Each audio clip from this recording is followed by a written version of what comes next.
Naibu Waziri wa Mambo ya Ndani ya Nchi Mheshimiwa Mhandisi Hamadi Yusuf Masauni amepiga marufuku ununuzi wa sare za Jeshi la Zimamoto na Uhamiaji kwa taasisi binafsi, na badala yake ameagiza sare hizo zizalishwe katika viwanda vya Jeshi la Magereza nchini.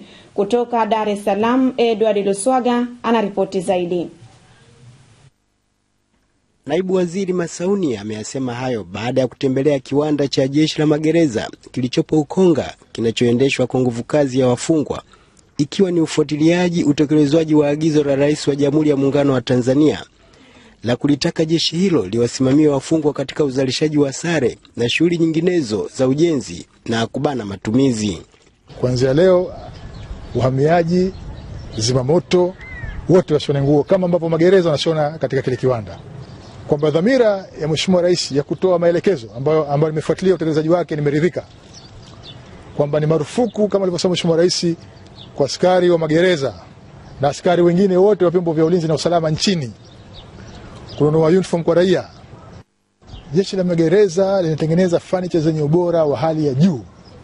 Naye kamishna wa magereza nchini Dr. Juma Ali Malewa amesema tayari wamefanya mazungumzo na wakala wa ujenzi TBL pamoja na taasisi nyinginezo ili kutekeleza agizo hilo la Rais Magufuli alilolitoa wakati akiongea na maafisa wa jeshi hilo tarehe 29 Novemba mwaka jana, ambapo pia alilitaka Jeshi la Magereza kutotegemea kupatiwa ruzuku ya chakula cha wafungwa kutoka serikalini.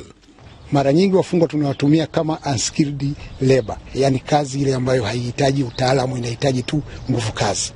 Kwa hiyo wafungwa hawa wataanza kufanya kazi hizo, na pili tunaendelea kufanya mazungumzo na taasisi zingine za umma ili kuweza ni kwa kiasi gani kuona kwamba wafungwa wanaweza wakashiriki katika kazi hizo.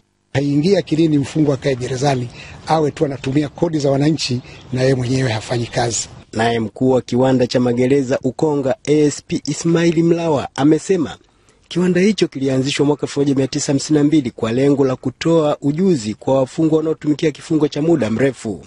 Mradi mkubwa wa hapa tunaofanya hapa kiwandani ni ushonaji wa sare za maafisa, askari, watumishi raia na wafungwa. Tunao mradi mwingine wa useremala, ambapo katika mradi huu useremala samani za aina mbalimbali hutengenezwa kwa ajili ya maofisini na majumbani. Naibu Waziri Masauni alitembelea pia mradi wa ujenzi wa nyumba za ghorofa kwa ajili ya makazi ya wafanyakazi unaosimamiwa na wakala wa ujenzi TBL kwa thamani ya shilingi bilioni 10, fedha zilizotolewa na Rais Magufuli, na pia alitembelea ujenzi wa nyumba za gharama nafuu. Changamoto hii ya matatizo ya makazi ambayo Mheshimiwa Rais ameaddress kwa nguvu, kwa moyo wake wote, lazima tuoneshe kwamba tunajali jitihada zake. Tunashukuru. Hao tuna matatizo ya makazi mengi, nimeona majumba haya hayajakaa vizuri.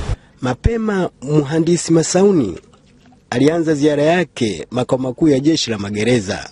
Kutoka Dar es Salaam, Edward Luswaga wa ZBC.